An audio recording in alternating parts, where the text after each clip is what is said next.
dan pasaran produk-produk IKS ni dapat meningkat lah, insyaAllah. Betul. Ini set semua yang partisipan yang IKS, yang pelajar-pelajar ni attach dengan diorang tu memang ongoing, ada business sendiri lah Yes, sebenarnya. it is. And actually session ini juga direkam dan akan diberikan kepada mereka sebagai reference lah, sebagai reference.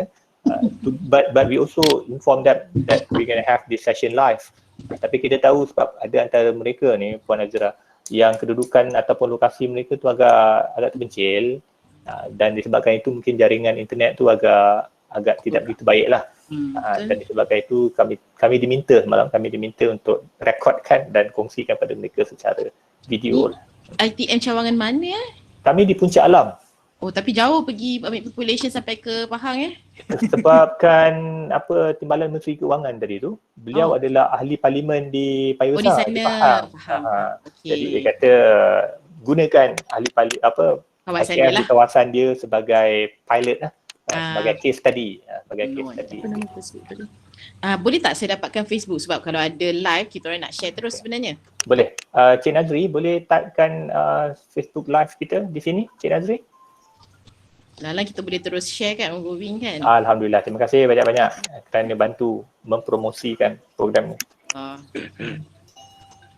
Dan nanti saya mohon Cik Nazri untuk letakkan dalam chat, dalam ruangan chat, Cik Nazri.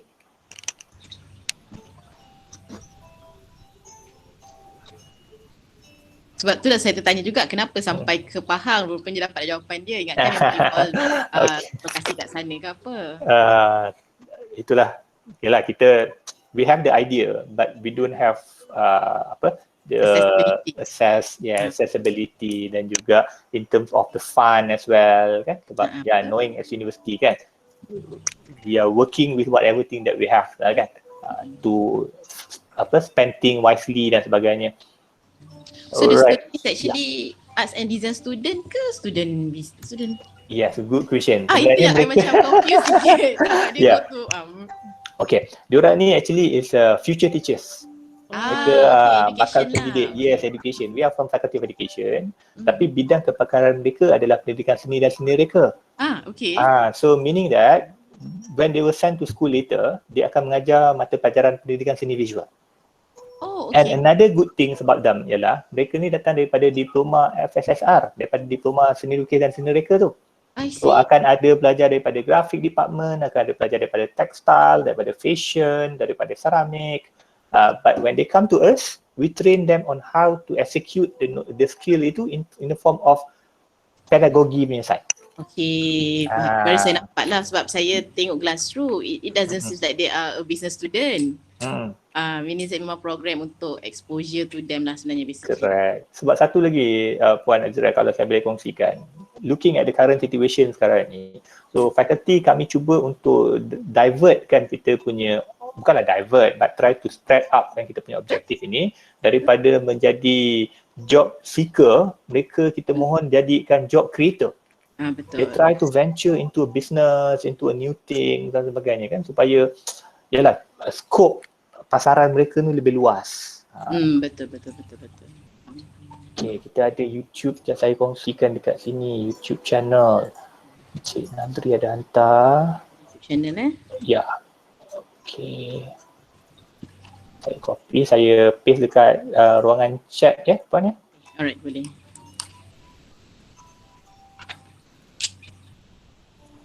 Okay.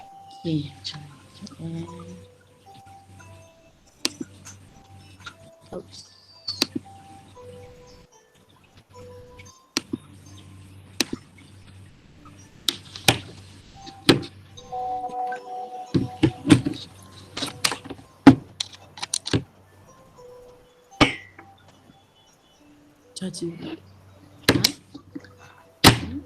Caci saya.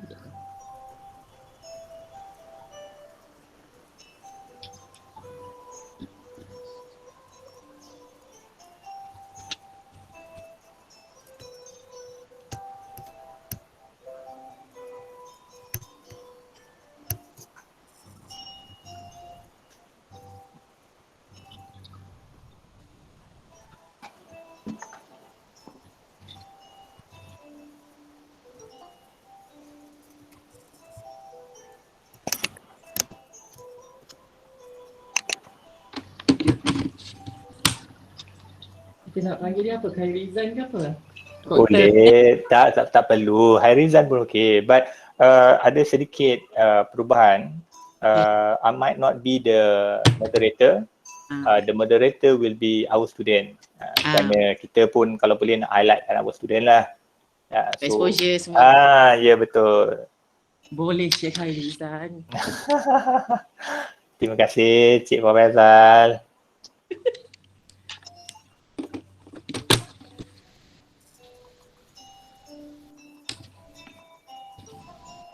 So bahasa santai ke nak kena proper bahasa? Santai pun tak apa. Kita sembang-sembang santai, lunch hour talk. Kan. Kita lebihkan kalau boleh perkongsian idea dan ilmu tersebut. So bersama saya ialah Cik Jasmine Suhaimi, merupakan moderator. You might want to say hi, Cik Jasmine. A few words from you.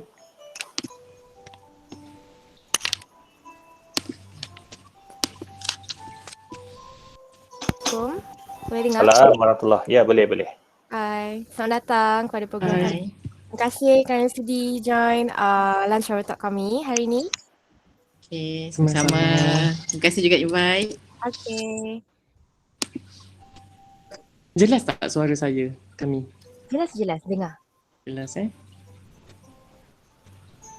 Kalau nak pakai earphone ke apa? Okey kot, kita tak ada, kita orang je. Tak ada bunyi air je ada.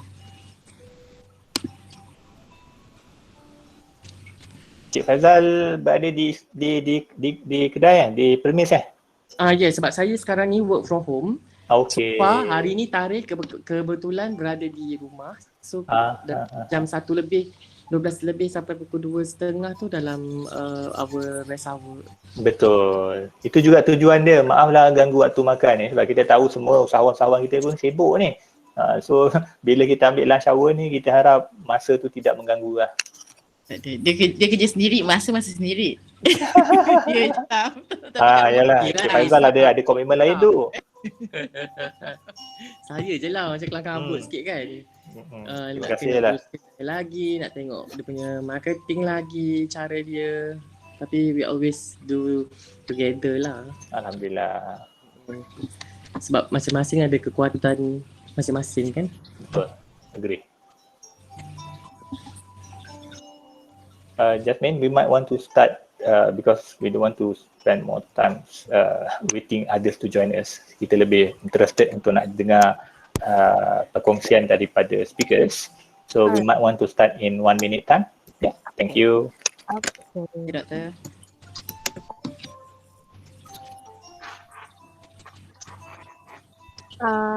Assalamualaikum dan selamat sejahtera semua.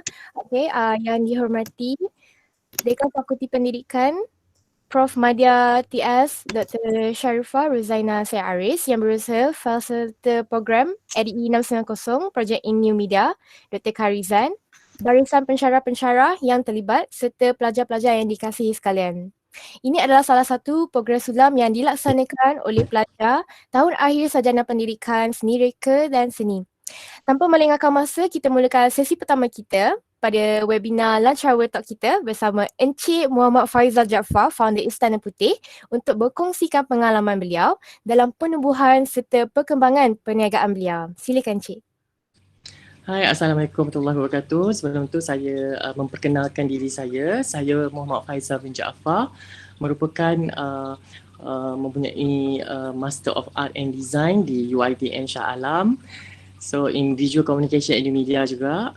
So sekarang ni saya bertugas, sebelum ni saya bertugas di kumpulan Karang Craft sebagai Junior Art Director di sana selama 12 tahun, dan seterusnya saya meneruskan perjuangan saya dalam bidang komunikasi pula, iaitu di kumpulan Alam Flora Sdn Bhd sebagai Manager Corporate Com and Branding.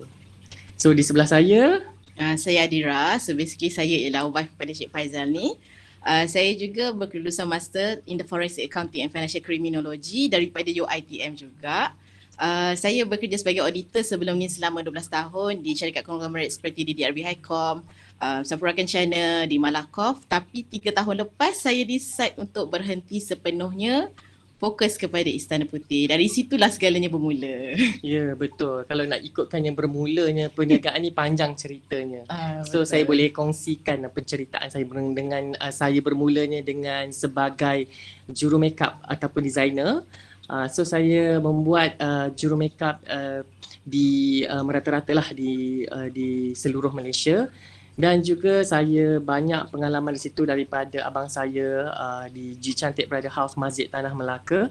So kami membuka perniagaan bridal di situ, dan setelah berkembang sehingga berbelas tahun saya berpindah dan berkahwin.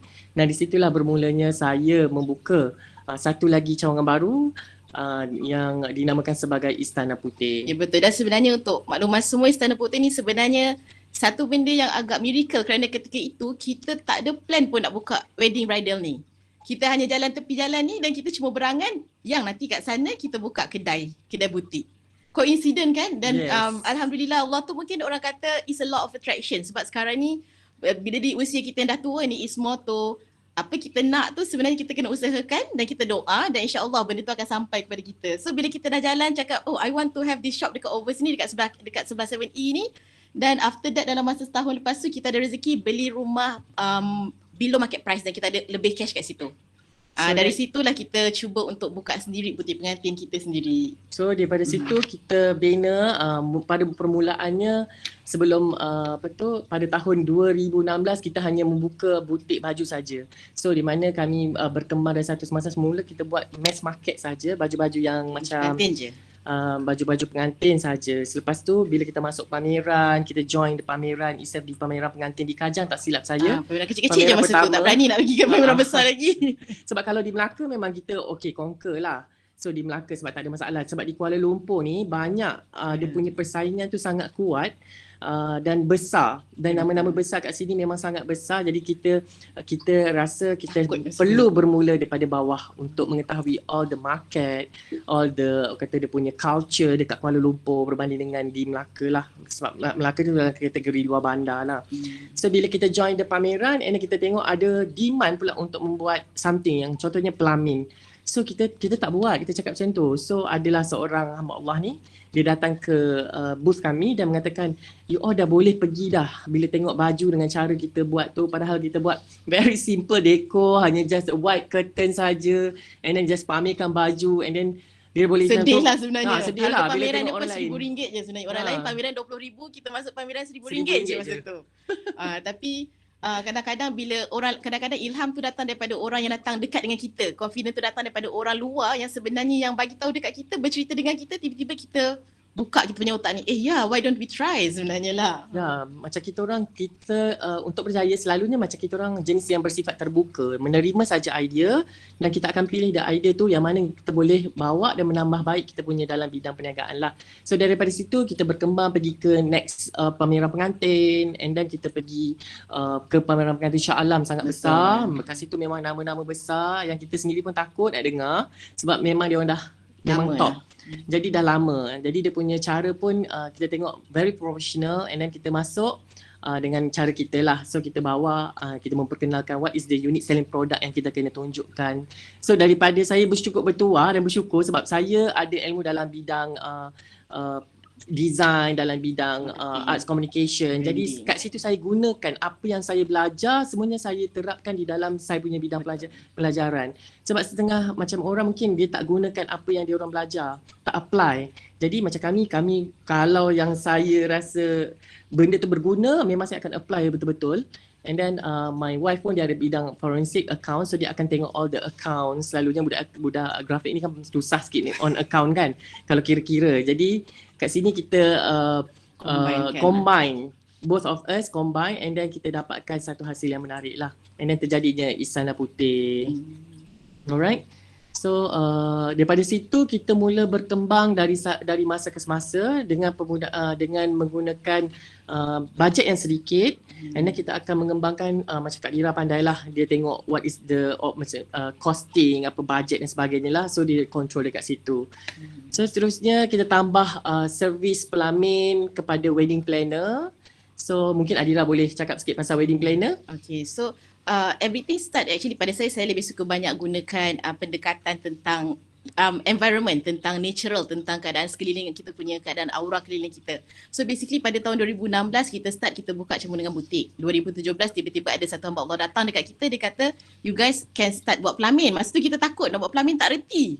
So tapi kita take the challenge. Actually apa yang kita kena buat dalam kehidupan kita dare to take the challenge. Kita belajar sebenarnya macam mana kita nak buat satu benda yang kita tak tahu. Sebab saya budak account, saya budak bahagian audit, saya bukan arts, dan dunia Istana Putih ni dunia arts. Basically it's about arts which I don't like and I don't know. Saya tak suka pasal cantik. Senang, saya pernah dulu Faizal pernah cakap pasal cantik. Saya kata kenapa awak suka benda cantik? Saya macam argue why people like beauty, why people like those benda-benda cantik. So sebenarnya bila once you dah step inside this whatever you're doing, makanan ke, whatever business you ventured into, sama ada makanan ke, baju ke, butik pengantin ke, ataupun any of the related businesses, bila you dah cebur satu benda tu, you go deep. Jangan balik. Go deep inside, deeper. So bila orang bagi idea, just buka mata dan kita cuba kalau benda tu actually relevant to us dan kita boleh buat. And then bila tahun ketiga, tiba-tiba ada pula orang kata, boleh tak tolong carikan day one sebab saya nak wedding. Masa tu kita memang tak pernah ada deal langsung, kita tak pernah buat deal the whole wedding package daripada Isapezek. Memang kita take the challenge, saya consult dengan G, what we should do, study. Bila you ada satu benda, you need to study, you need to refer, you need to go research keliling you. Belajar macam mana buat. So, Alhamdulillah tahun keempat, time itulah saya berhenti kerja di mana kita telah menjadi wedding consultant. Kita collaborate dengan lebih daripada 50-60 parties which is termasuk dewan-dewan, termasuk kita punya fotografer, PA system, caterer, kemah-kemah semua. Everything under the sun about wedding, just talk to us. Kita tahu.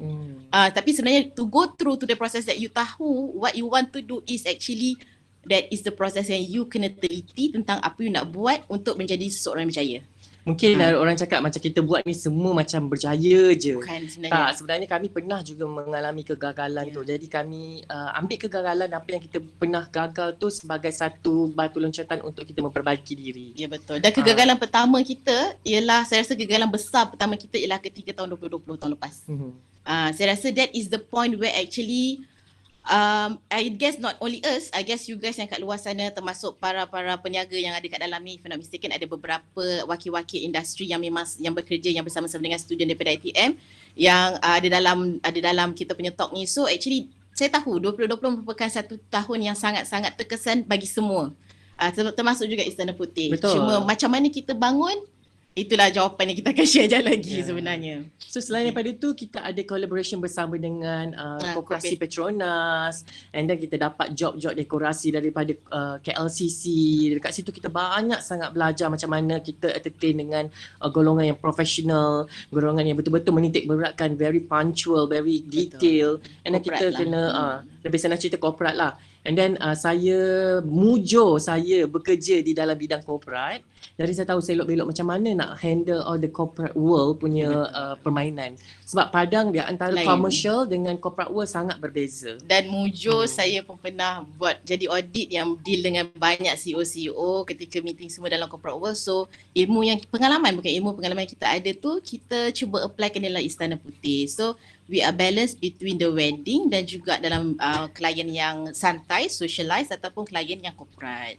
So in future insyaAllah kita akan ada pelbagai bidang lagi yang kita buka. Contohnya dari segi macam disebabkan pandemik COVID-19 kami telah membuka mata kita dan memikirkan macam mana kita nak survive dalam dunia yang pandemik COVID-19 ni. Macam mana kita nak dapatkan job sedangkan memang sentiasa mencurah-curah, bukan mencurah dapat duit, tetapi mencurah-curah air, duit poket ni semua keluar. Betul. Just imagine sepatutnya pada tahun lepas 2020 ialah di mana Istana Putih menuai. Tahun ke-5 dah menuai. Meaning that kita memang dapat profit balik pada tahun lepas.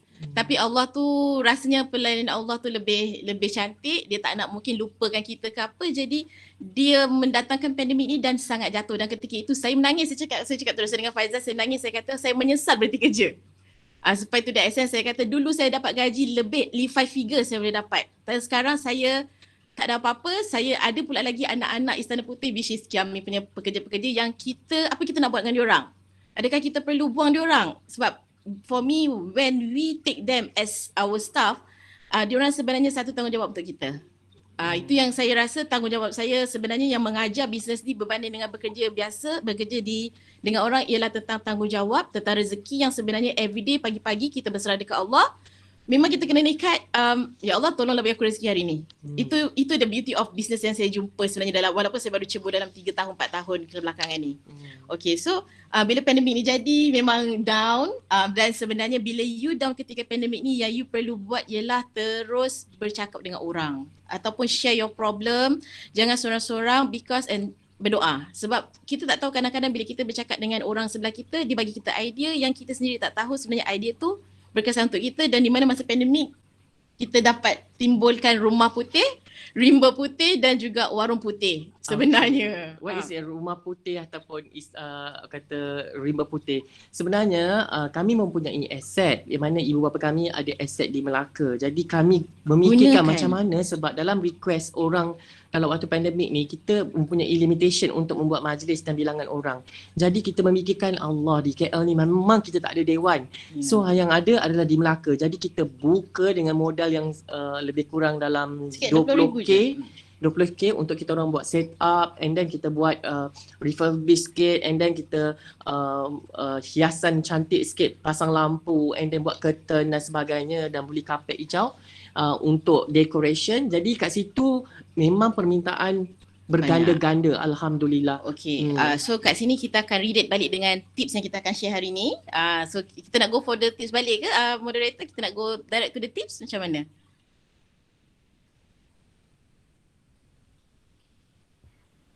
Ya, terima kasih. Kita dah bercerita panjang lebar. Ya, betul. Terima kasih banyak. Banyak yang Encik dan juga Puan telah berkongsikan kepada kami. Alright. Jadi seperti yang Encik dan Puan telah highlightkan, macam cabaran-cabaran dan juga apa yang Tuan-Puan dah lalui dalam menghasilkan, dalam mengembangkan perniagaan ni, and as well dalam pandemik ni kan, macam mana nak kekalkan perniagaan Encik dan Puan.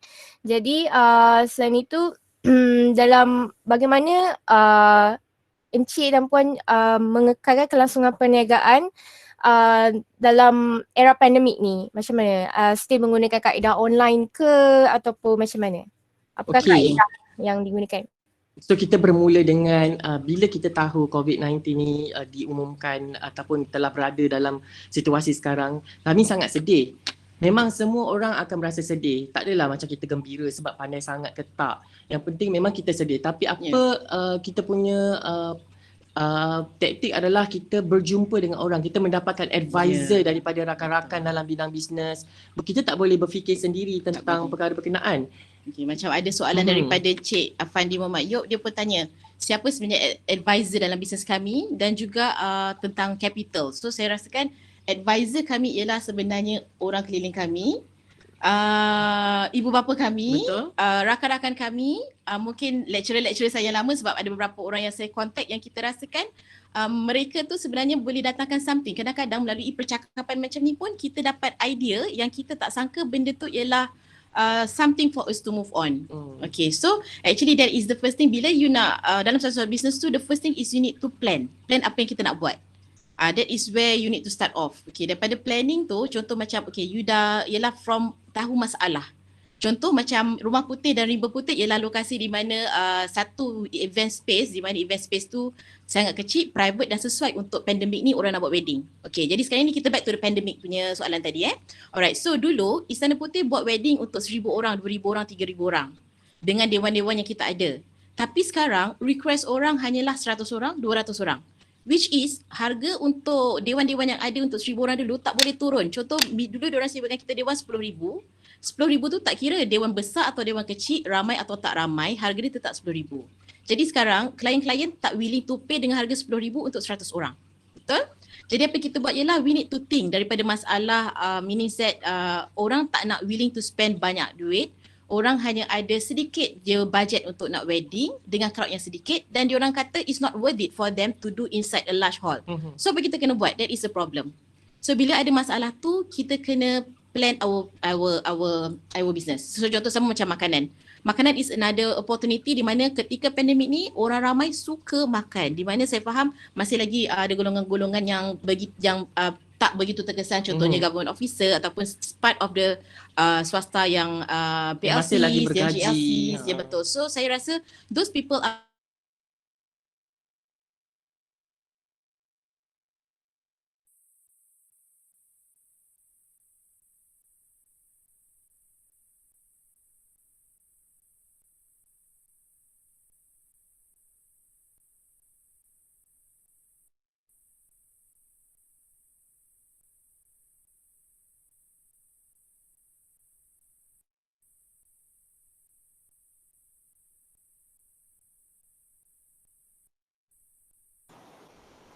Mungkin kita mengalami sedikit technical glitch di sini.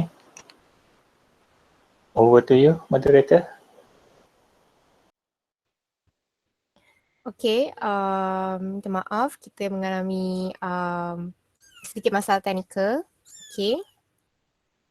Untuk itu, sementara itu maybe kita boleh melihat tayangan video ringkas mengenai perniagaan Istana Putih.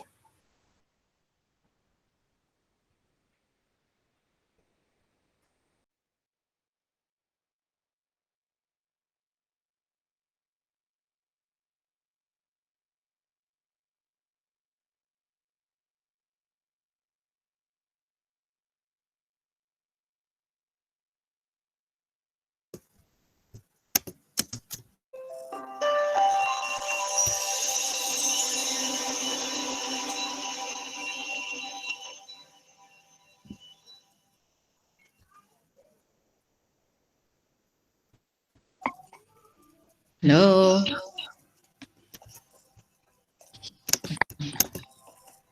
Hello.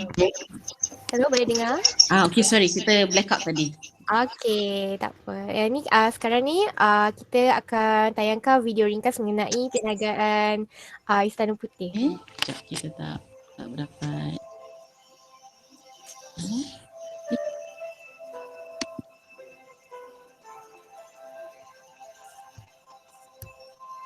Refresh.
Alright, baiklah.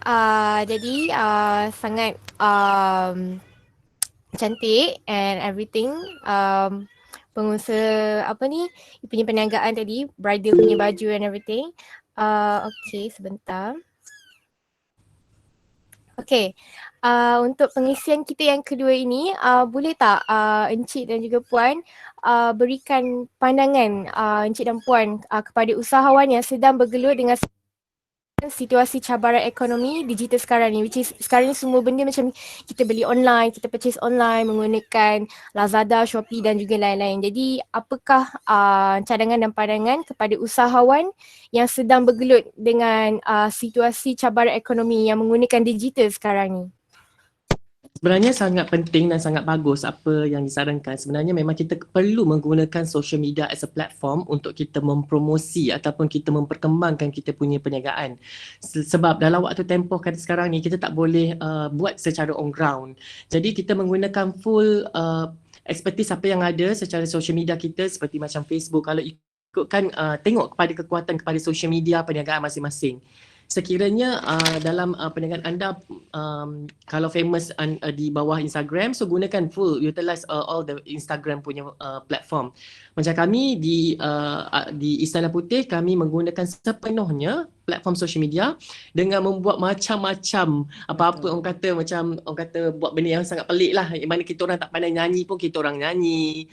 Contohnya kita buat program apa? Program Borak More tahun lepas dan sekarang kita buat Borak Akustik ke Laut. Okay. So kita nyanyi apa je dalam masa yang sama kita buat macam seolah-olah ada program kita sendiri. Sebenarnya bukan sahaja kita nak gila-gila di social media, tetapi tidak, sebenarnya kami nak tunjukkan bahawa kita masih lagi wujud lagi di dalam kita punya bisnes. Ya, betul. And actually ketika saya cakap tadi tentang tips pertama yang tentang plan tu, ketika you nak buat bisnes tu you kena plan melalui social media sebenarnya.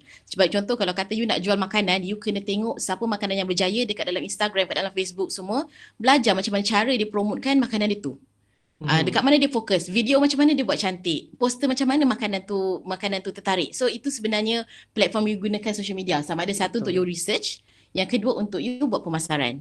Jangan tinggalkan pemasaran kat social media. Dan for your information, salah satu kita punya brand adalah Warung Putih. So Warung Putih kita fokus kepada food. Sebab kita tengok makanan sekarang memang dapat impact yang tinggi. Kalau kita tak makan satu hari pun kita akan rasa lapar, betul tak? Kita akan memang tangan ni gatal je nak pergi cheat online, nak pergi tengok, nak pergi jenama penghantar macam Grab ke Food Panda ke dan sebagainya. Tetapi kami pergi juga di on ground tapi di kawasan di bawah kami lah, di luar daripada 10 di dalam 10 km. So kita membuka gerai di tepi jalan. Kami tak malu pun nak buka gerai tepi jalan. Yang penting mula-mula saya malu mula-mula saya tak terima idea dia. To be frank mula saya tak terima. Tapi social media punya influence, di mana saya nampak ada satu captain ni yang pernah berjaya, yang pernah jadi saya punya guru lah, one of my guru. Dia terkesan dengan pandemik ni, butik dia pun tutup dan dia buka gerai tepi jalan dekat dalam social media. Sebenarnya that is where I want to highlight yang social media ni boleh impact pada kita. Dan saya tengok dia berjaya dan kenapa kita tak boleh. Dari situ saya cakap dengan husband saya, selepas sebulan dia kata kita buka, saya tak nak. Sebulan lepas saya kata okay yang we need to do this.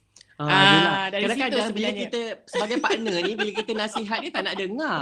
Tapi bila kita tengok ada pandangan ketiga, sebab orang lebih suka pandangan ketiga. That's why social media sangat penting. Ya, betul. Apabila kita masukkan kepada dalam social media kita punya promosi kita, and then bila orang cakap sedap, jadi orang percaya kepada orang ketiga untuk membeli makanan-makanan kita lah.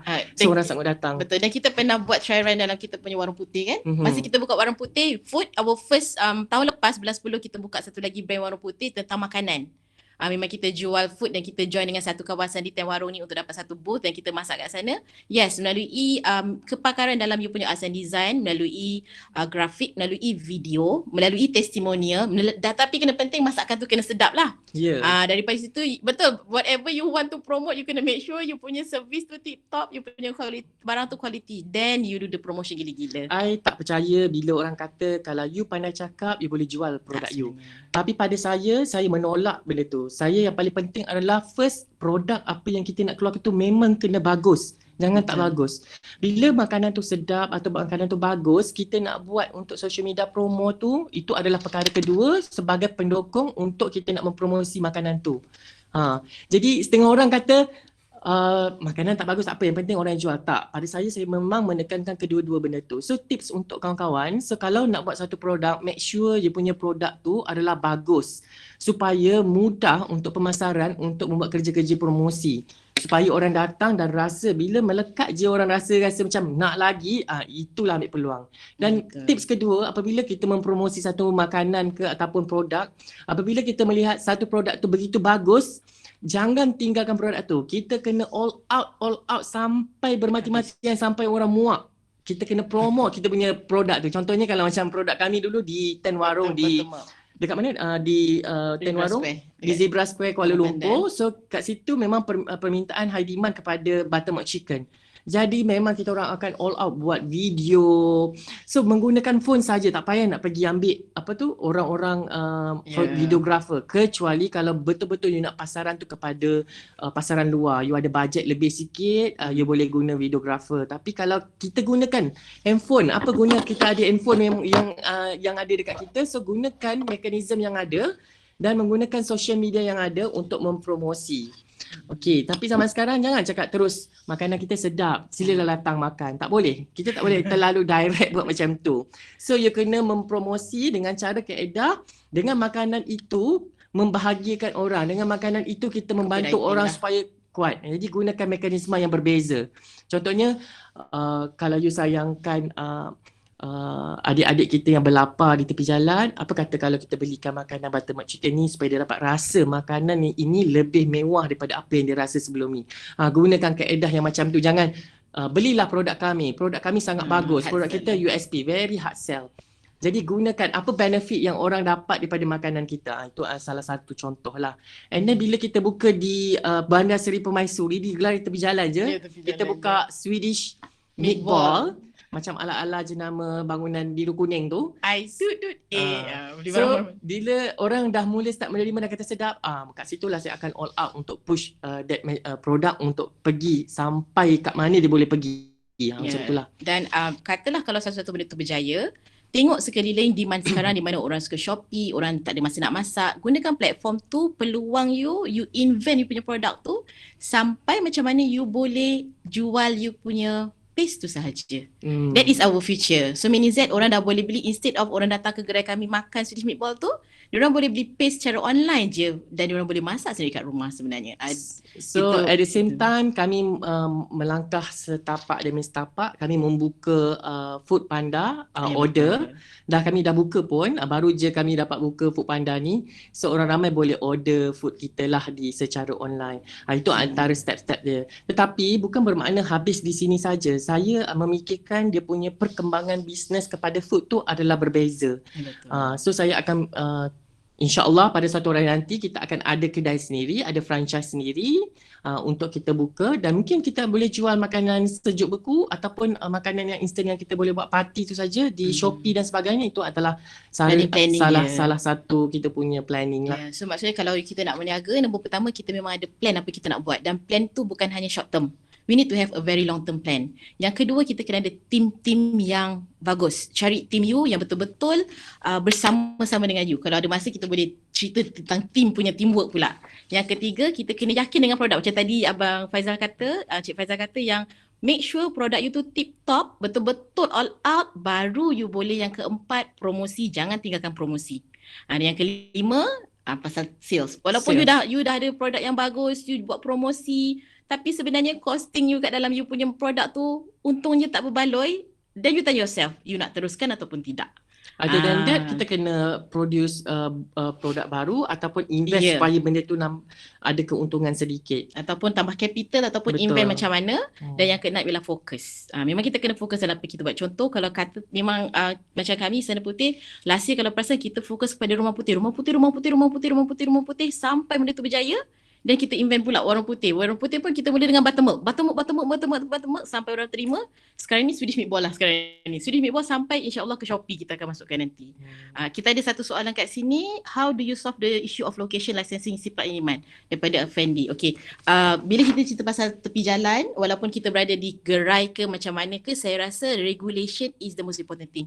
Contoh macam mana you ada kedai ke, you kat tepi jalan ke, tolong dapatkan lesen supaya kita takkan kita takkan kena penalty ke, sebab kita pun nak cari dengan perniagaan dengan cara yang halal yang sebenarnya. penting adalah kita mempermudahkan cara kita tu supaya kita tak ada didatangi dengan masalah. Betul. Kalau perlu lesen, kita apply lesen. Kalau perlu kena buat something untuk memenuhi kriteria tu, kita kena buatlah supaya masalah yang akan datang tu tak akan berlaku kepada kita. Macam kalau kena submit tax, sebab submission tax. Sebab benda declare benda tu. Benda tu yang supaya akan datang kita tak pening kepala. Sebab saya rasa ramai entrepreneur kat luar sana yang majoriti yang macam kami sendiri lah, enterprise semua, yang tak berapa begitu concern tentang nak submission of tax, benda-benda macam tu. Sebab at the end, tiba-tiba bila you dah dapat income yang banyak, tiba-tiba bila LHDN datang, dia check 200,000 kena fine. So I rasa better daripada awal-awal meniaga dah kena buat benda-benda yang walaupun sikit, walaupun you declare zero, but you still declare to the government. So you takkan lari, you takkan hidup dalam keadaan macam apa, bila kena fine you terkejut. Benda-benda tu kan ada. Sebab tu tanggungjawab sebenarnya bila berniaga. Benda tu anggaplah kita memberi kepada orang lain untuk kegunaan orang lain. Betul sebenarnya. And then semua macam dalam kaedah seperti yang kita jawab balik tadi, kita pun dah jawab dah. Memang social media ni sangat penting untuk mempromosi kita punya produk, mempromosi kita punya campaign, mempromosi kita punya package dan sebagainya, dan dia sangat-sangat membantu kami.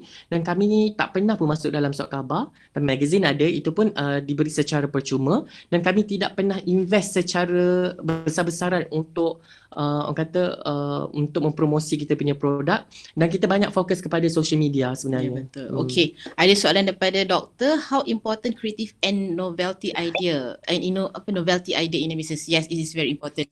Sebagai orang yang bukan background kreatif ni, bila saya masuk dalam dunia bisnes ni sendiri, ya memang kita kena kreatif. Bukan dari segi kreatif grafik, design, bukan. Kita kena kreatif dari segi thinking how you want to develop your business itself. Sampailah ke how you want to promote your product, cara angle ambil gambar. You need to be creative. Tipulah kalau you kata you tak kreatif. Sebab pada saya semua manusia dilahirkan dalam keadaan kreatif. Sebab saya bukan orang kreatif mula-mula, saya rasa. Dan sepengalaman saya belajar di bahagian kreatif, sebenarnya memang sangat perlu orang kreatif. Syarikat you kalau tak ada orang kreatif, tak ada designer ke apa, memang you punya syarikat akan kemurungan. Memang saya cakap kemurungan. Sebab you kena invest orang-orang kreatif ni masuk di dalam industri you, supaya you punya bisnes ni akan lebih, metafora dia lebih cantik. Orang kata berbunga-bunga. Maksudnya bukanlah berbunga-bunga melankolik. Tidak. Sebenarnya dia akan nampak lain sikit berbanding dengan kalau kita tak ambil orang-orang kreatif. Betul. I have to agree that. Sebab dulu saya selalu argue dengan Cik Faizal. Kenapa you buat fashion show? Kenapa you kena because I am accountant, accountant, bila accountant dia very straight, dia very macam every dollar and cents you nak justify. Kenapa you kena buat macam tu? You tak nampak impact. Tapi sebenarnya betul, bila you buat fashion show, you akan nampak branding you dekat situ. Bila you sponsor something, actually is for your branding, which is good for your business. Tapi kena tahu baliklah kira branding tu betul-betul berbaloi, you nak sponsor tu berbaloi ataupun tidak. So that's why kita perlukan orang kreatif sebenarnya. Memang syukur saya ada orang yang kreatif kat belakang saya untuk cantikkan video, untuk design-design poster yang cantik, untuk nampakkan. Banyak lagi staff-staff kita memang banyak kreatif. Saya akan ambil staff yang kreatif dan unik. Kalau saya buat pemilihan staff, I make sure staff saya tu dia ada satu keunikan yang kita orang tak ada. Ya, betul. Contohnya ada satu staff saya ni, dia dalam food, dia pandai bermain gitar. Jadi I suka sebab dia boleh merilekskan kami dalam keadaan yang tension apabila kita laksanakan kerja. Jadi dia dalam satu organisasi ni dia ada macam-macam orang yang kena ada. Satu orang yang memang betul-betul yang pemarah, sebab pemarah ni penting. Kalau orang tak marah, tak gerak kerja. Dan kita kena ada orang yang relax. Orang yang relax ni pula, kalau tak ada orang yang relax, tak ada pula orang pemarah kan. Jadi dia kena complete each other sebenarnya. Jadi dalam industri ni, I suggest ambillah orang-orang yang ada kreatif. Contohnya dari segi designer, promosi on social media, invest dekat social media punya platform. Saya percaya bila you ambil orang-orang macam ni, you punya social media akan lebih meriah. Social media you akan digemari oleh orang-orang kat luar sana. Sekarang memang banyak orang guna social media sebab platform tu yang paling dekat dengan kita, sebab handphone ni sentiasa ada dekat tangan kita. So macam mana memang social media is very important sekarang. So saya berbual dengan Dr. Muhammad Kharizan pasal dia kata dia kagum tengok saya punya ada gambar billboard dengan logo Istana Putih. Sebenarnya kita kena pandai membuat investment. Contohnya investment dan promosi tu, saya hanya mempromosi baju saja. Tetapi logo saya diletak di billboard. Logo saya diletak di magazine dan sebagainya. Dengan cara macam tu kita macam memberi ruang kepada pelakon-pelakon untuk berlakon dekat kita punya butik. Jadi kat situ salah satunya kita dapat promosi free dekat situ. So I tak perlu bayar apa pun, tapi impact dia lebih besar dari apa yang kita keluarkan. Make sure you kena berfikir macam tu.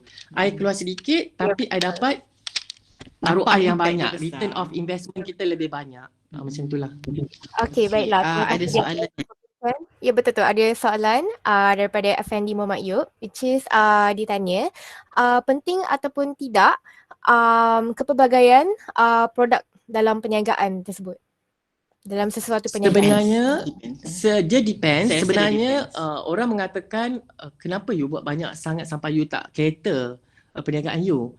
Tapi ada pula mengatakan kalau ikut saya punya pengalaman saya apabila berlaku je COVID-19 ni, memang membuka mata saya. Saya kena buat a few business. Contohnya abang saya, dia membuka wedding juga, G Cantik Bridal House, and then dia ada buka Amni Home Decoration.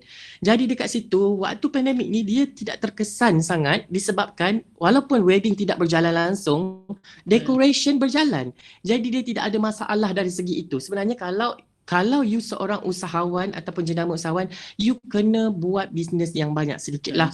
Tak adalah sampai 100 bisnes, tidak. Yang penting you tahu macam mana nak manage, macam mana you nak control the business, and you have a plan and strategy untuk kita membangunkan suatu perniagaan tu. Pada saya, kita perlu ada 2-3 bisnes untuk kita melengkapi. Macam saya buat industri wedding. Dalam industri wedding sebenarnya ada food. Mungkin future satu hari nanti mungkin kita boleh buat catering sendiri. Jauh. Mungkin. Betul tak? Buat apa kita nak buat? Sebab I belajar daripada tempat I belajar bekerja di Alam Flora, dulu di bawah DRB ICOM. So di bawah DRB ICOM, dia ada servis-servis yang memenuhi antara satu dengan lain. Jadi kita dapat control our money keluar daripada tempat lain. At the same time, kita dapat banyak lagi income daripada orang luar. Macam tu lah. Cuma saya rasa yang pasal teamwork lah, bila kita kena fokus dalam satu-satu benda tu. Diversified is one thing, focus in whatever you want to, kepelbagaian tu pun kena. Contoh, kalau kita nak kepelbagaian tu, take one time at one time, jangan sekali rentak, kecuali kalau you ada team yang sangat power yang boleh tolong tengokkan setiap satu diversification tu. Sebab saya rasa kalau kita tak fokus, dia akan hancur juga sebenarnya. Okey, saya terlihat ada komen di tepi. Ya betul. Daripada Fatihah Resniza, di mana dia bertanyakan kepada tuan dan puan, di mana demografi yang berbeza membuatkan sesuatu marketing tu mesti dikendalikan dengan cara yang berbeza. Okey, di mana kawasan luar bandar, rural area, juga mungkin tidak akan faham, tidak akan tahu soft sell yang telah digunakan. Jadi apakah pendapat tuan dan puan di atas pendekatan? Sebenarnya pendekatan untuk melihat demografi berbeza di satu tempat ke satu tempat sebenarnya betul. Dia memang punya perbezaan. Sebab culture di tempat A berbeza dengan di tempat B. Culture di luar bandar berbeza dengan culture di dalam bandar. Mungkin Adira boleh kongsikan pengalaman kita bekerjasama di Pahang. Okey, kita tiga. Kita kongsikan tentang pengalaman kita wedding di Melaka, KL dan Pahang. Okey, so memang kita perasan berbeza satu tempat tu menghasilkan berbezanya cara kita berinteraksi, strategi, cara kita punya planning dan cara marketing kita dengan tempat tersebut. So sebagai contoh, kalau macam di Melaka,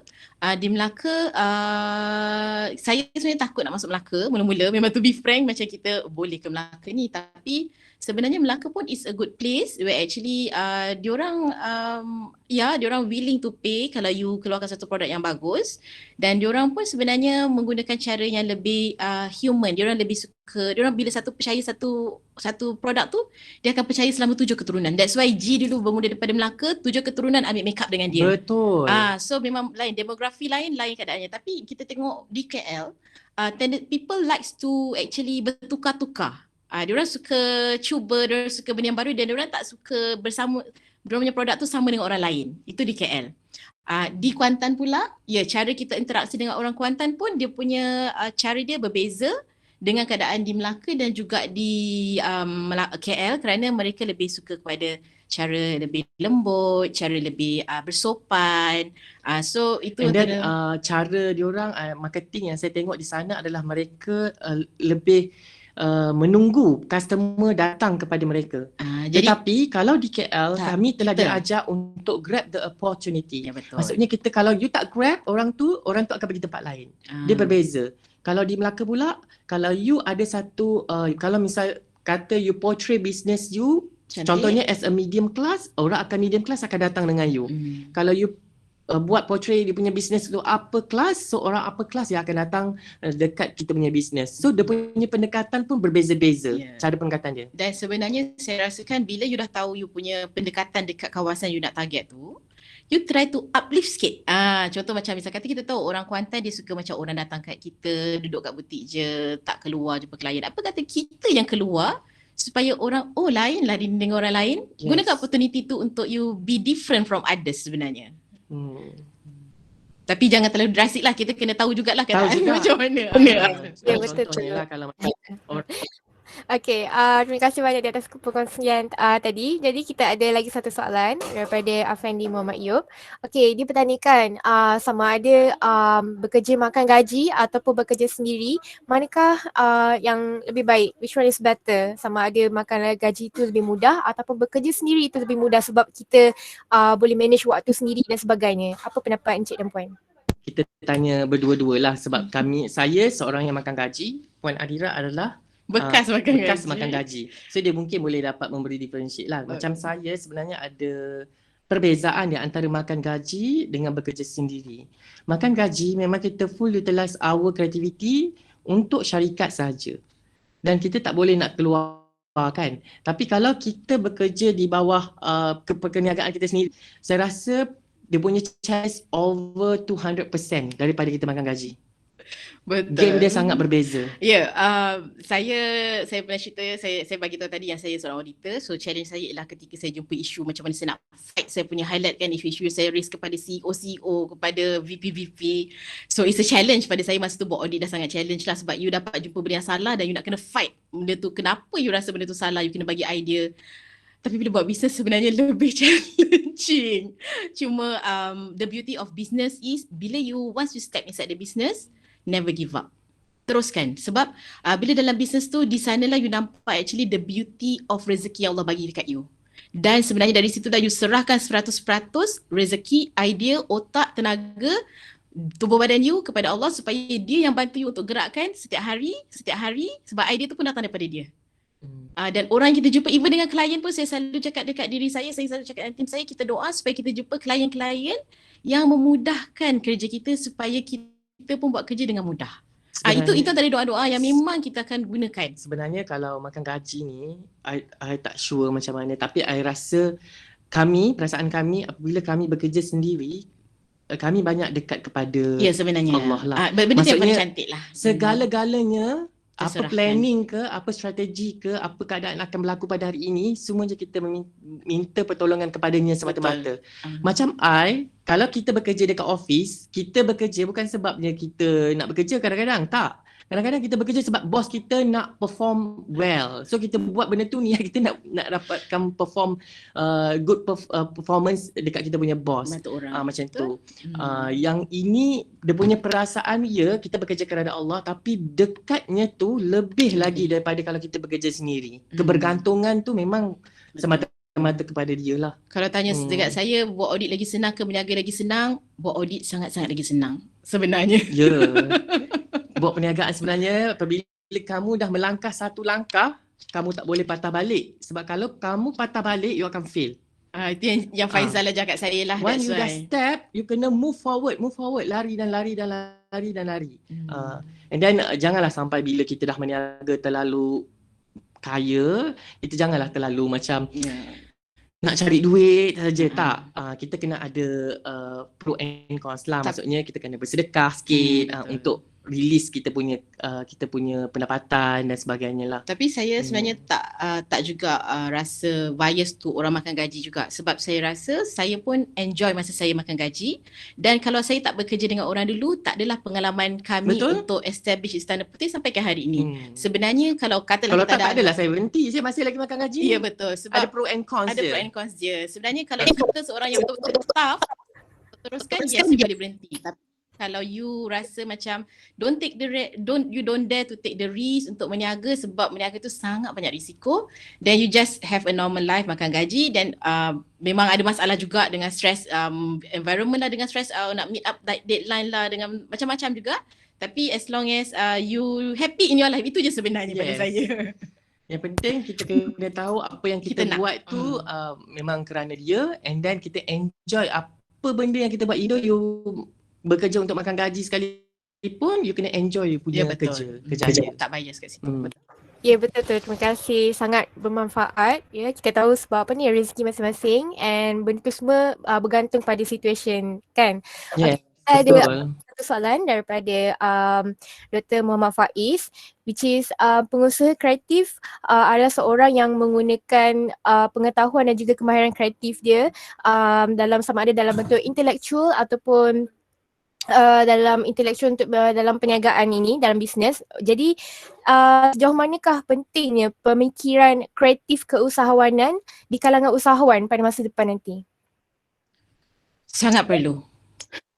Jawapannya sangat perlu. Sebab kalau you tak ada, macam I cakap tadi, sebenarnya kreatif dalam perniagaan bisnes bukan sahaja kepada idea, bukan kepada gambar ataupun produk yang kita buat, tetapi dari segi planning kita, dari segi strategi kita, and then dari segi kita punya how you conversation dengan orang pun kita perlukan creativity. Supaya apabila kita sampaikan suatu benda yang bermanfaat dan berbeza sedikit dengan orang lain, mungkin itu akan menjadikan perniagaan kita lebih baik pada masa akan datang. Jadinya kena perlu ulas lagi ke macam mana? Ya, saya rasa memang creativity tu kena perlu. Macam mana nak jadi kreatif? Banyakkan baca buku, banyakkan bercakap dengan orang, research. You kena bercampur gaul dengan orang-orang yang positif, orang-orang yang bijak pandai dalam bidang bisnes. Ataupun rakan-rakan yang biasa macam doktor, macam even orang-orang macam lecturer ke. Sebab saya pun banyak refer kepada lecturer saya sebenarnya. Sebab diorang mungkin power dari segi teori. Dan ada idea dekat situ. Ada idea. Dan kita combine dari segi kita adalah macam operation wise, technical. Benda-benda dia yang lebih kita kuat buat sebenarnya kat situ. Kena ada kreatif. Memang sangat penting. Kalau tak ada kreatif tu perniagaan you macam suram pada sajalah. Kena ada kreativiti tu. Dan ikut zaman lah, ikut situasi peredaran zaman. Itu paling penting. Ya, betul. Kreativiti sangat penting dalam dunia perniagaan dan juga benda-benda lain. Terima kasih. Kita juga ada satu soalan daripada Fatihah Rosniza sekali lagi, di mana Fatihah menanyakan kepada tuan dan puan mengenai bagaimanakah adakah perniagaan kecil seperti industri kecil sederhana ini untuk mereka establishkan branding mereka untuk menjadi lebih ekstra, lebih besar macam tu. Contoh perniagaan macam Burger Ramly. Adira nak ulas? Okay, basically perniagaan Burger Ramly tu dekat dengan kita sebab kita juga menjual perniagaan makanan di tepi jalan sebenarnya. Jadi sama konsep dia dengan menjual burger. Dan kalau kita tengok sendiri, Burger Ramly sendiri sebenarnya dah cuba menjadi kreatif dan uplift dia punya bisnes. Kalau kita cerita pasal Burger Ramly, bukan penjual Burger Ramly, bukan penjual Burger Ramly tau, kita cerita pasal Ramly sendiri. Ramly sendiri, diorang being very good sekarang sebab instead of dia just jual daging burger tu, kalau ada sesiapa aware yang mereka sendiri pun dah ada diorang punya sendiri mall Ramly sendiri dekat Badatul Razak ni ada satu, which dia juga bawa masuk produk-produk lain untuk jual di kedai Ramly itu sendiri. So meaning that memang betul kalau you nak go extra, you need to collaborate with people. The first thing is you ada product you. Second is you collaborate with people untuk naikkan you punya produk. Dan yang ketiga, you kena kreatif. You kena be creative on how the channel you want to sell your product supaya benda tu lebih naik, bukan hanya sekadar menjual daging burger saja. Sebab macam Ramly dekat dia punya kedai tu, dia ada jual sekali kedai makanan dia sendiri yang mana dia pun ada jual finish product, raw product dan juga finish product. So kita memang perlu kita establish kita punya branding walaupun kita hanya perniagaan kecil saja, sebab macam mana kita nak bina branding tentang produk kita. Sebenarnya yang membina branding adalah customer kita, bukan diri kita, bukan logo kita tu, tetapi feedback ataupun kepuasan pelanggan tu yang memberikan branding kepada diri kita. Contohnya, I sukalah servis you, I memang suka bila sebut yang nama A ni, I memang rasa dia punya servis memang terbaik. Ini adalah berdasarkan kepada servis yang you bagi dan customer yang memberikan label branding tu kepada you. Jadi sebenarnya kalau Tak kisahlah you perniagaan besar ke ataupun kecil ke, walaupun hanya jual cekodok pisang, tetapi cekodok pisang tu begitu diminati ramai, orang akan meletakkan you sebagai satu branding yang tinggi walaupun hanya produk saya rasa kita cekodok share pisang. tips, saya share tips kita sikit lah. So macam Abang Haji kata, macam tadi Cik Faizal kata, orang kodok pisang orang suka, tapi you dokumentkan. Contoh ambil gambar you punya gerai, masuk dalam Facebook, sebab orang sekarang nak benda yang diorang boleh nampak secara nyata. So you ambil gambar orang datang kedai you masuk dalam Facebook, you ambil gambar produk makanan you masuk dalam Facebook ke dekat IG ke, sebab people close with the handphone. Gunakan social media ni as a platform. That is where sebenarnya extra tu datang. Dan apa yang membezakan kita cekodok pisang kita dengan yang lain, kita adalah mungkin dari segi cara peletakan kita display on the plate, cara kita meletakkan, mungkin kita ada letak cheese dekat cekodok pisang. Kita tak tahu, mungkin itu yang melelehkan lagi alio kita supaya kita dapat lebih rasa nak makan tu lebih tinggi. Jadi kat situ pentingnya berbeza dengan cekodok pisang yang lain. Kat situ akan menimbulkan branding yang sangat bagus lah. Dari segi kekemasan, kebersihan, semuanya melibatkan branding. Dan display sebenarnya. Sebab orang sekarang macam di bahagian KL lah especially, packaging. Diorang suka kepada packaging. Jadi kita kena tengok kawasan yang kita meniaga tu, apa menyebabkan orang suka nak datang dekat you. Then go for that. And then penggunaan image yang you nak guna untuk display for banner, banting dan sebagainya perlu dititik beratkan. Janganlah pakai gambar resolution yang rendah. Kalau nak dapatkan good branding, mestilah kena gambar yang betul berkualiti tinggi, high resolution dan sebagainya, supaya kita tengok je, pau dia nampak sedap. Sebab sebenarnya kualiti gambar je. Betul. Kan? So benda-benda sekecil-kecil itu yang menyebabkan kita kadang-kadang terlepas pandang, dan kita kena fokus kepada benda-benda yang sekecil ni untuk meningkatkan kita punya establish kita punya our branding lah. That's why kita perlu creative people dalam bisnes peniaga kita sebenarnya. Ya, betul tu. Kreativiti tu sangat penting dalam apa-apa industri. Jadi kita ada satu soalan daripada Muhammad Iqmal Rizan.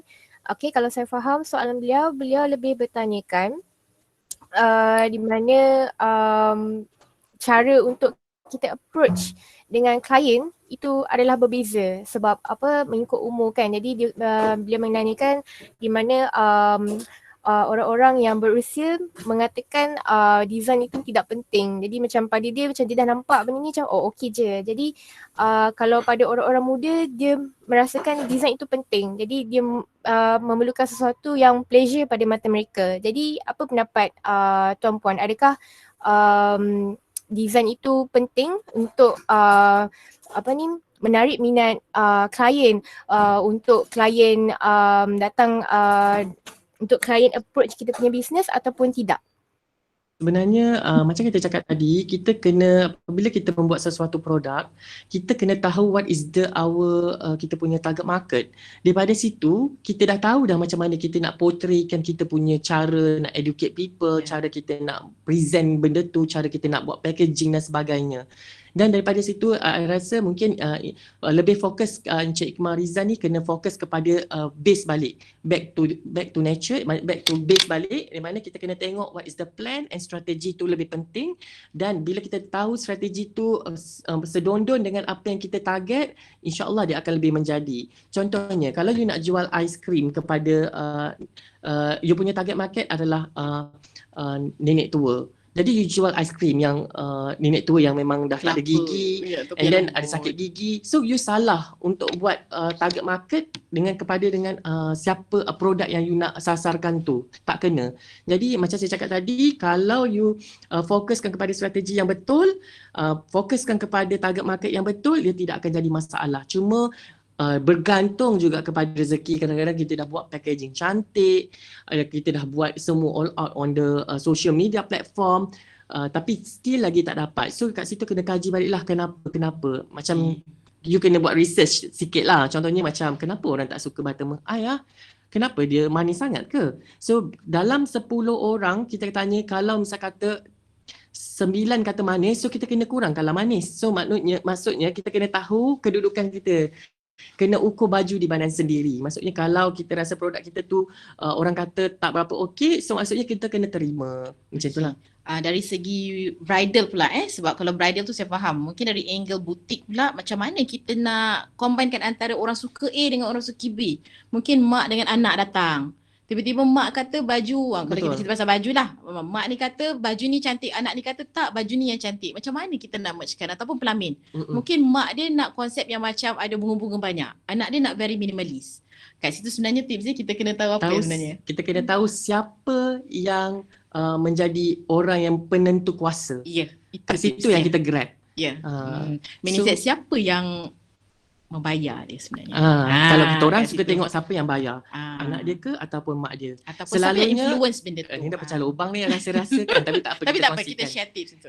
Sebenarnya apa kejayaan kita adalah kita, kalau ada pertelingkahan antara emak dengan anak disebabkan ada cita rasa berbeza, kami akan kahwinkan kedua-dua Ya, mereka. betul. Cita rasa mereka tu. Supaya kita ada satu titik persamaan. Kalau kita belajar ekonomi kan ada titik persamaan kan. Penawaran dan permintaan tu kita ada satu kelok, and then kita ada tengah-tengah titik persamaan tu, itulah yang kita kena cari untuk untuk handle situasi macam ni. Kalau misal kata kita tak tahu siapa our target market ataupun macam mana kita nak grab kita punya customer. Betul. Itulah. Sebab kita memang ada face lah, banyak kali kita jumpa bila datang butik. Sebab bila you cerita pasal servis dengan produk, menjual dalam bahagian servis tu lebih susah daripada dengan produk. Sebab bila produk tu manis macam tadi Faizal kata, kalau manis you boleh kurangkan.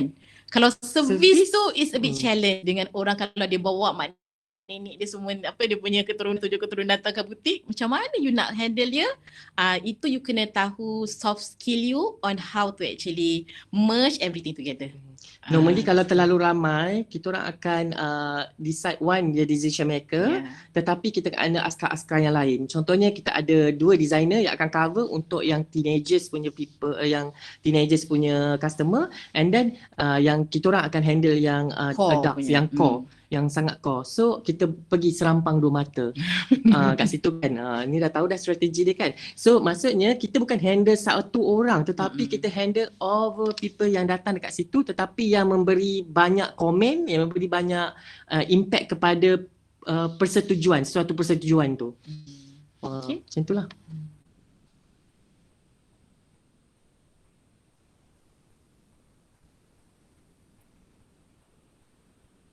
Mic mute lah Cik Jasmine. Saya tak Yes, tak unmute please Jasmine.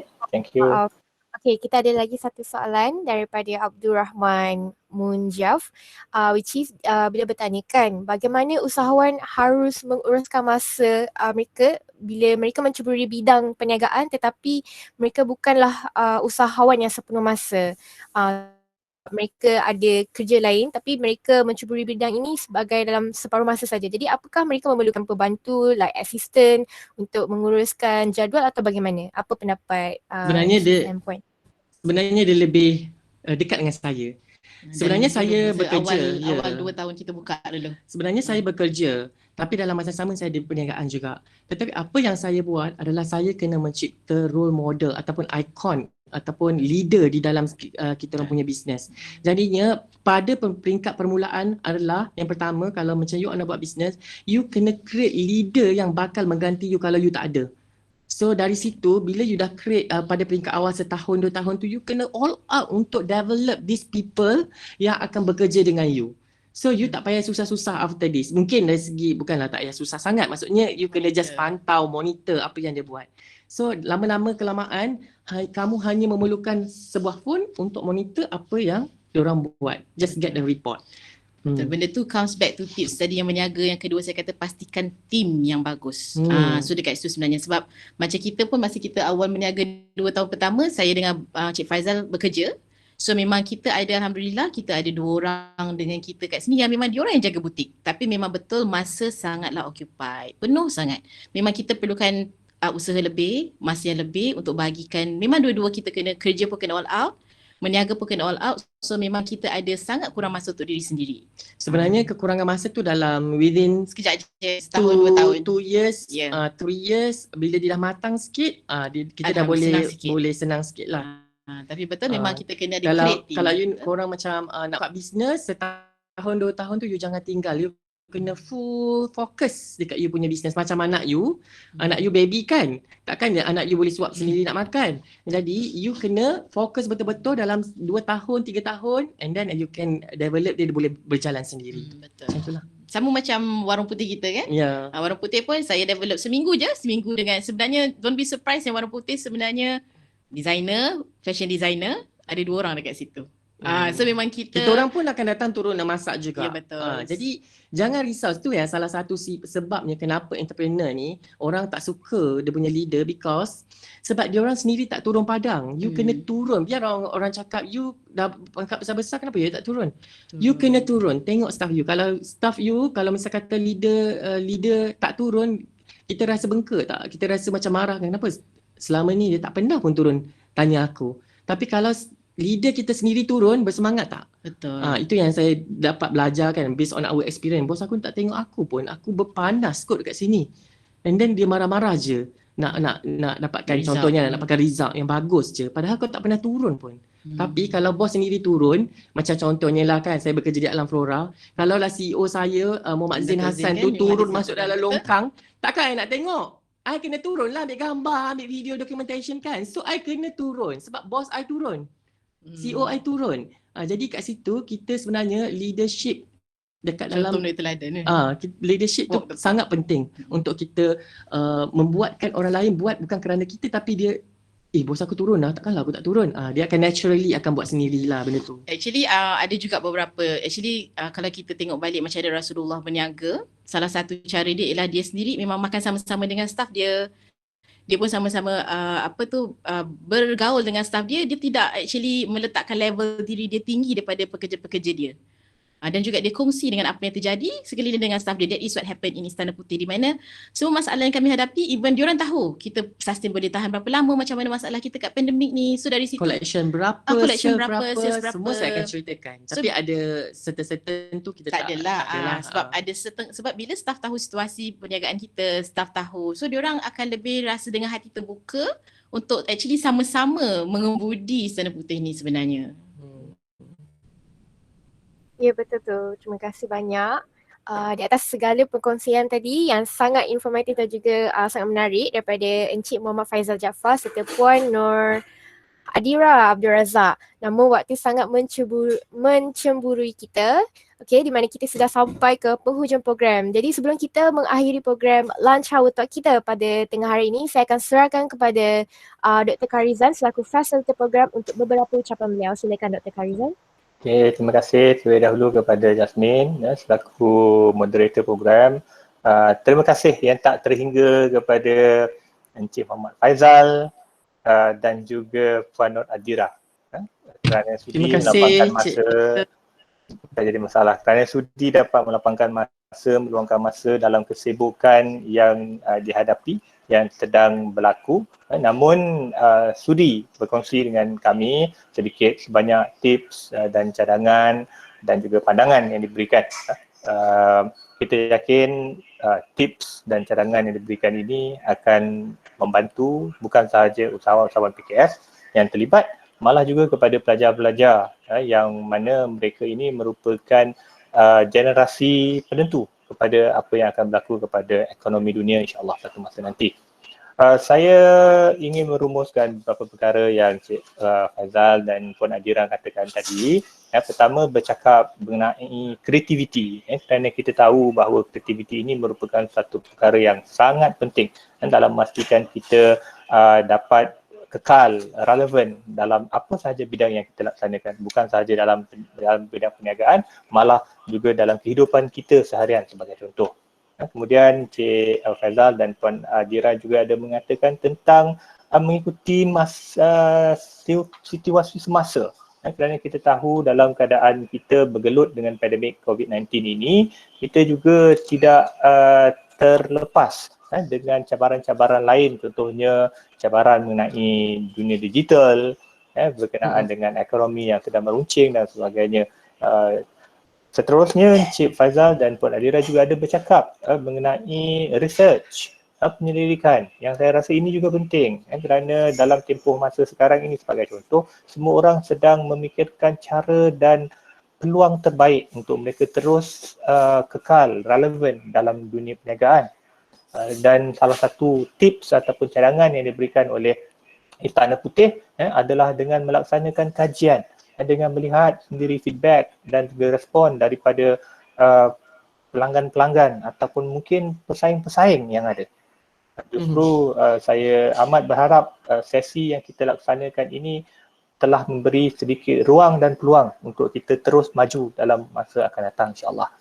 So, sekiranya tidak keberatan, mungkin saya dapat sedikit feedback daripada Encik Faizal dan Puan Adira sendiri mengenai projek yang sedang dijalankan oleh pelajar tahun akhir Fakulti Pendidikan ini, dan bagaimanakah projek ini akan dapat diteruskan bagi memastikan kekangan yang kita hadapi sekarang ini dapat diatasi dengan baik.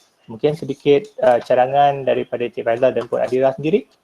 Terima kasih. Terima kasih. Pertama kali kami berdua mengucapkan ribuan terima kasih kerana menjemput kami di dalam program talk secara live di Alam Maya, dan kami sebenarnya bersyukur dengan apa yang ada sekarang ni sebab kita dapat berkongsikan apa pengalaman kita kepada mereka yang memerlukan ataupun memerlukan ilmu dan sebagainya.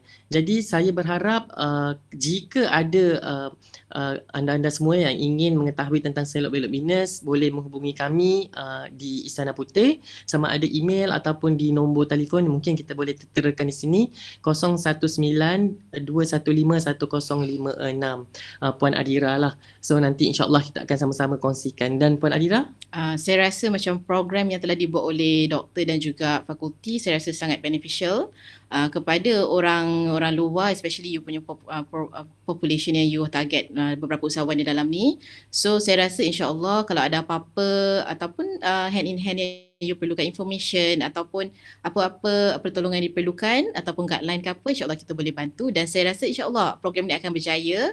Saya berharap agar usahawan-usahawan yang ada kat luar sana serta student-student yang sedang menjalani program ni juga terus sukses dan remain there. So kita perlukan kreativiti sebenarnya dalam waktu sekarang pandemik COVID-19 ni, bukan saja pandemik, mungkin pada masa akan datang pun mungkin ada virus-virus lain ke ataupun penyakit-penyakit lain yang menyebabkan kita tak boleh keluar rumah. Jadi platform ni sangat bagus untuk kita buat sharing ataupun kita nak berkongsi ilmu dan pendapat. Jadi sepatutnya memang patut diteruskan dan kita kena menerima norma baru. Betul. All the best to everybody. All the best. Sebenarnya. Thank you. Thank you so much. Back to you, moderator. Ya, betul tu. Terima kasih sekali lagi di atas segala perkongsian yang sangat bermanfaat daripada kedua-dua pengusaha Rumah Putih, Istana Putih. Okey, daripada Encik Muhammad Faizal serta Puan Nur Adira. Terima kasih juga kepada semua yang join program Lunch Hour pada tengah hari ini. Jadi dengan ini saya ingin mengakhiri dengan serangkap pantun untuk program kita. Okey, madah diungkap, santun bitara, pantun dilantun, mengusik hati. Salah dan silap tutur bicara, pohon diampun sikas hati. Melarik halus papan di sana, tersegang kuku di gerbang batu. Adab berjumpa tepi sajua, moga ketemu lain waktu.